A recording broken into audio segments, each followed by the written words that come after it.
आज दोपहर में नजर डालते हैं अभी तक की बड़ी खबरों पर। सबसे पहले हेडलाइंस।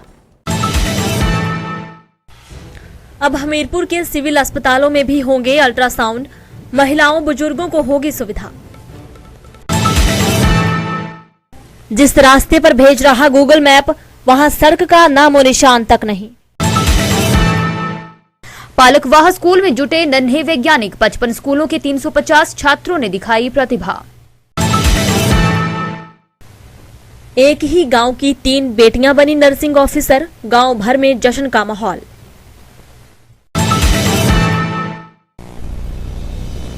अंतर्राष्ट्रीय कुल्लू दशहरा उत्सव में परोसे जाएंगे कोदरे के सिड्डू और सलियारे की खिचड़ी। और अब खबरें विस्तार से। जिला के सीएचसी और सिविल अस्पतालों में अल्ट्रासाउंड की सुविधा मरीजों को उपलब्ध होगी। सप्ताह में एक दिन सीएचसी तथा सभी सिविल अस्पतालों में अल्ट्रासाउंड की सुविधा प्रदान करने का प्लान तैयार किया गया है। इसके लिए 2 रेडियोलॉजिस्ट को निर्देश भी जारी कर दिए गए हैं। निर्देशों में कहा गया है कि सीएचसी तथा सिविल अस्पतालों में सप्ताह के एक दिन अल्ट्रासाउंड की सुविधा मिलनी चाहिए। गर्भवती तथा वृद्धजनों के हित में जिला स्वास्थ्य विभाग की तरफ से यह फैसला लिया गया है। इसके लिए बाकायदा मासिक रोस्टर तैयार करने के लिए कहा गया है। इसमें तय होगा कि कौन से दिन रेडियोलॉजिस्ट किस सिविल अस्पताल या फिर सीएचसी में सेवाएं प्रदान करेगा। बताया जाता है कि वर्तमान में सीएचसी गलोड़ तथा नादौन अस्पताल में रेडियोलॉजिस्ट तैनात हैं। इनकी सेवाएं अब सभी सीएचसी तथा सिविल अस्पतालों में ली जाएंगी। देखिए कि हमारे जो 6 ब्लॉक है, 6 ब्लॉक्स के पास बड़ी अच्छी अल्ट्रासाउंड मशीन पड़ी हुई है, लेकिन उसका यूटिलाइजेशन कम हो रहा था पहले। अब सरकार ने जो है हमारे पर रेडियोलॉजिस्ट भेज दी है। इस वक्त हमारे हमीरपुर जिला में जो फील्ड में 2 रेडियोलॉजिस्ट हैं, एक नदौन में, एक जलोड़ में। हमने इन सब का रोस्टर बना दिया है और ये इंश्योर किया है कि कम से कम हफ्ते में एक बार हर ब्लॉक में अल्ट्रासाउंड हो।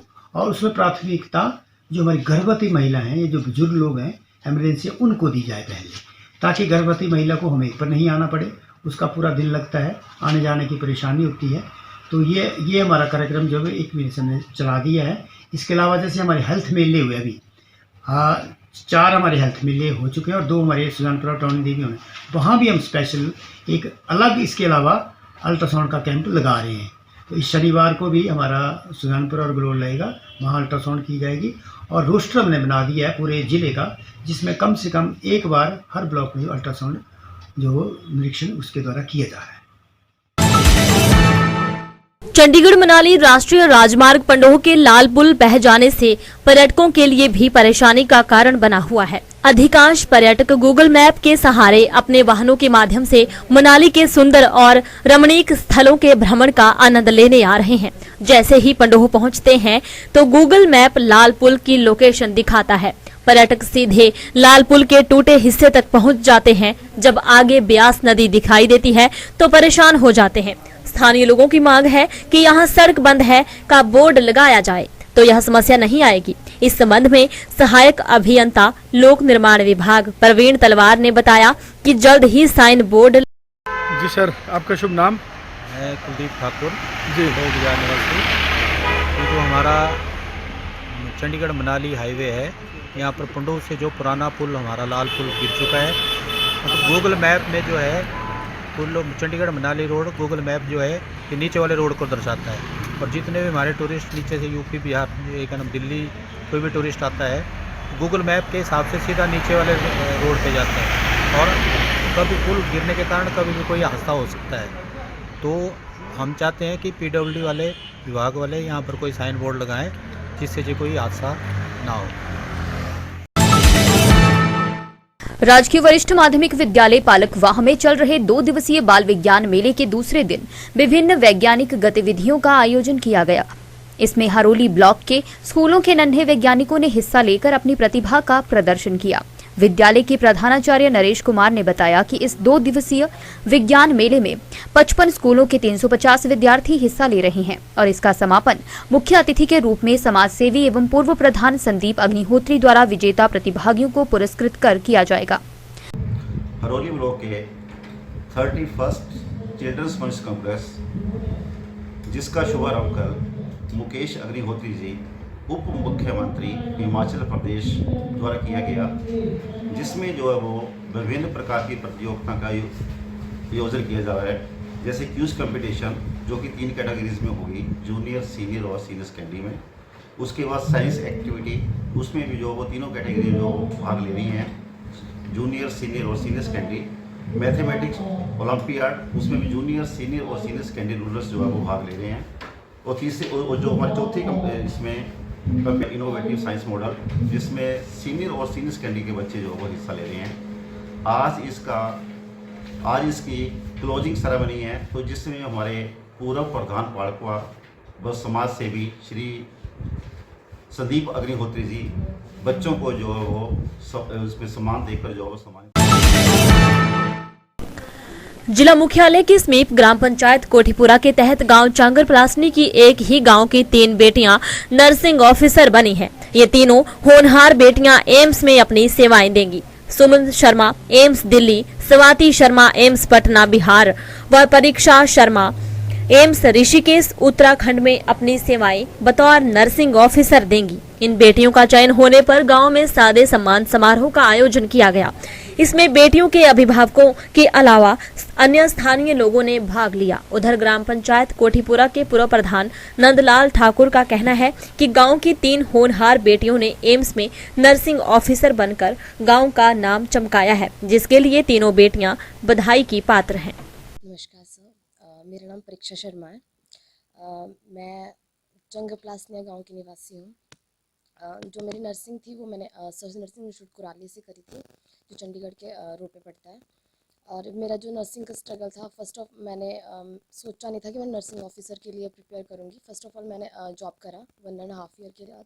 उसके बाद मैंने सोचा कि मैं गवर्नमेंट के लिए प्रिपेयर करूँगी, नॉट पर्टिकुलर एम्स के लिए, जस्ट गवर्नमेंट के लिए। तो मैंने जब स्टार्ट किया तब फर्स्ट मेरा एम्स में निकला था, 4000 मेरा रैंक आया था। उसके बाद मुझे एम्स नहीं मिला था क्योंकि अनरिजर्व्ड कैटेगरी की थी। उसके बाद फिर मैंने उसी में स्टार्ट किया कि मुझे अब इसी में करना है, तो मैंने तभी से स्टार्ट कर दिया अपना पढ़ना। और जो मेरा स्टडी पीरियड था पर्टिकुलर, मैंने ऐसे कोई रखा नहीं था कि मैं ये मेरा स्टडी पीरियड रहेगा, लेकिन मैंने मॉर्निंग से जब मैं उठ सकती थी तब तक पढ़ा, और जब नाइट में सो सकती थी उसके बाद सो जाती थी। और वैसे ही मेरा चलता रहा। तो 222 में मेरा फिर से हुआ था, लेकिन फिर से रैंक बहुत दूर आया था। फिर से मुझे कोई मतलब एम्स नहीं मिला। अब फिर उसके बाद मैं अपनी बहन के पास चली गई, जिसकी वजह से मेरे पापा ने, मम्मा ने और बहन ने, मेरे सभी भाई बहन ने मेरा बहुत साथ दिया। मुझे पढ़ने के लिए बोला कि तू इसी में मतलब लगी रह, हम तेरे साथ हैं। तो मुझे मेरी बहन अपने साथ ले गई थी, और फिर मैं वहीं पे अपनी स्टडी सेल्फ स्टडी कर रही थी, और ऑनलाइन मैं JNC से अपना जो है वो पढ़ रही थी। उसके बाद फिर जून में फिर से एग्ज़ाम हुआ था, जिसमें फिर से मेरा 4 मार्क्स में फिर से रह गई थी। फिर अभी 17 सितंबर को प्री और मेंस के 2 एग्ज़ाम हुए एम्स के, जिसमें 17 जो सितंबर में हुआ था उसमें 98 परसेंटाइल आया था। इवनिंग में मेरा एग्ज़ाम था। और उसके बाद अक्टूबर में कांगड़ा में मेरा एग्ज़ाम हुआ। उसके बाद उसमें मेरा रैंक 173 आया, जिसकी वजह से मुझे एम्स ऋषिकेश मिल गया। तो बाकी मेरा कोई पर्टिकुलर ऐसा नहीं था कि मैंने ये टाइमिंग रखा हुआ था, पर जब भी मुझे टाइम मतलब मॉर्निंग से मेरा यही था कि मैंने सिर्फ मुझे खाना बनाना पड़ता था अपने लिए, बाकी मैं स्टडी में देती थी अपना टाइम पूरा। Sir, my self Suman Sharma, मैं कोठीपुरा चंगपलासनी गाँव से की निवासी हूँ। और मैंने अपनी जो GNM की है coal valley institute of nursing Harnora से की थी। फिर उसके बाद जो है मैंने 2 साल जो है एम्स जो मेदांता हॉस्पिटल है वहाँ पे 2 साल जो है वो नर्सिंग एज ए नर्सिंग जो है वो वहाँ पे जॉब की थी। उसके बाद जो है वो मेरे फादर ने जो है मुझे एडमिशन ले दी थी इधर कोल वैली से फिर से। तो मैंने पोस्ट बेसिक की उसके बाद। तो पोस्ट बेसिक करने के बाद जो है वो मेरे पेरेंट्स ने जो है वो जो है शादी वगैरह कर दी। तो उसके बाद जो है वो जब पेरेंट्स ने बोला कि आप कोचिंग के लिए जाओ, पढ़ो आगे, मतलब कि जॉब करने के लिए। तो मेरा पर्टिकुलर ऐसा कुछ नहीं था कि मैंने एम्स में ही ज्वाइन करना है। तो पर मेरे पेरेंट्स ने काफ़ी साथ दिया। उन्होंने बोला कि आप जो है वो प्रिपरेशन करते रहो। तो प्रिपरेशन करते करते जो है वो मेरे ससुराल वाले पेरेंट्स ने भी काफ़ी हेल्प की, उन्होंने काफ़ी सपोर्ट किया मुझे। तो उन्होंने बोला कि आप जो है कोचिंग में चले जाओ, वहाँ पे पढ़ो। मेरी थोड़ी छोटी सी बच्ची थी तो उसको मैं अपने पेरेंट्स के पास छोड़ के गई थी। तो उन्होंने बोला कि आप पढ़ते रहो, कोई बात नहीं है, जब होगा तब तक आप पढ़ते रहो। तो मैं उधर जो है 6 to 8 आवर जो है वो कंटिन्यू स्टडी करती थी, कोचिंग भी जाती थी, 6 to 8 आवर जो है कंटिन्यू स्टडी भी करती थी। और उसके बाद जो है वो हमारा एग्ज़ाम हुआ था 17 को। तो 17 को जब हम एग्ज़ाम दे के आए तो मतलब कि थोड़ा सा था कि नहीं होगा, बट फिर भी मैं गॉड को थैंकफुल करती हूँ कि उन्होंने साथ दिया, पेरेंट्स ने साथ दिया और काफ़ी सपोर्ट किया। तो और हम साथ में मेरे मामा जी थे, मामा जी ने भी काफ़ी सपोर्ट किया। उन्होंने बोला कि कोई बात नहीं, अगर नहीं होगा तो नेक्स्ट आप प्रिपरेशन करते रहो भाई। तो फिर उन्होंने काफ़ी सपोर्ट किया था हमें, तो प्रिपरेशन करते रहे हम। तो जब रिज़ल्ट आया तो मतलब एकदम से शॉक जैसे हो गए थे हम। तो फिर मतलब थोड़ी हिम्मत भी आ गई थी कि नहीं हम कर सकते हैं, तो कुछ कर सकते हैं। तो पढ़ते रहे हम। फिर जब नेक्स्ट एग्ज़ाम हुआ था तो कंटिन्यू स्टडी वही टाइमिंग रखी थी 6 to 8 आवर। तो हमने कोचिंग जाना भी बंद कर दिया था उसके बाद। तो फिर 6 to 8 आवर हम पढ़ते रहे, तो एंड में हमें सक्सेस मिल गई थी। और अभी जो है मेरा रैंक जो है 888 आया है और मुझे जो है एम्स दिल्ली अलॉट हुआ है। तो मैं अपने पेरेंट्स को जो ससुराल वाले पेरेंट्स हैं, मायके वाले पेरेंट्स हैं, मामा जी हैं, मेरे हस्बैंड हैं, उनको मैं जो है वो तहे दिल से जो है शुक्रिया अदा करती हूँ कि उन्होंने मुझे काफ़ी सपोर्ट किया। Thank you.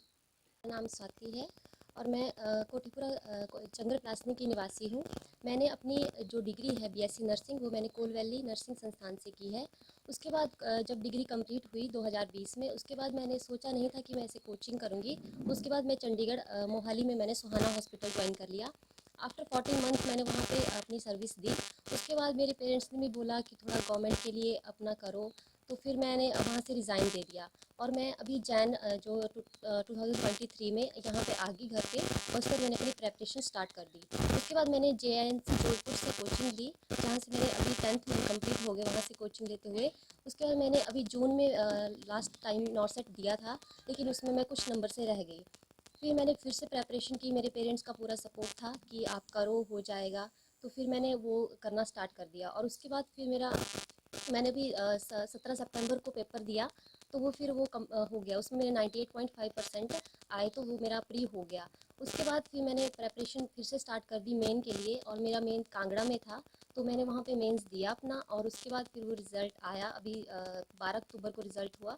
तो उसके बाद फिर भी मुझे लग रहा था कि शायद मिलेगा नहीं मिलेगा, क्योंकि मेरा उतना अच्छा रैंक नहीं आया था। मुझे ऐसा लगा था कि UR में नहीं होगा मेरा, जनरल कैटेगरी में।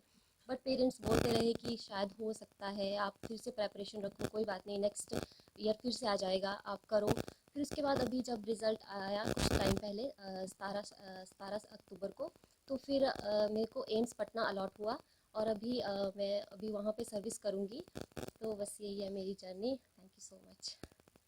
मैं नंदलाल ठाकुर, पूर्व प्रधान ग्राम पंचायत कोटीपुरा। आज हम सभी लोग यहाँ गांव चंद्र प्लासनी में जो हमारे गांव की बेटियों ने नर्सिंग ऑफिसर का टेस्ट क्वालिफाई किया है, उसके लिए बधाई देने आए हैं। मैं इन बच्चियों को बधाई देना चाहता हूं, साथ ही साथ इनके जो पेरेंट्स हैं उनको भी बहुत बहुत बधाई देता हूं, क्योंकि इन बच्चियों ने बहुत ही मेहनत करके, और ये साधारण परिवार से संबंध रखने वाली बच्चियाँ हैं, किसान परिवार से संबंध रखने वाली बच्चियाँ हैं। इन्होंने बहुत ही मेहनत करके और जनरल कैटेगरी में ये टेस्ट क्वालिफाई किया है। तो मैं इन बेटियों को बहुत बहुत बधाई देता हूँ, और साथ ही साथ इनके परिवार वालों को बधाई देता हूँ। और इन्होंने जिस प्रकार मेहनत करके हमारे गांव का, हमारी पंचायत का नाम रोशन किया है।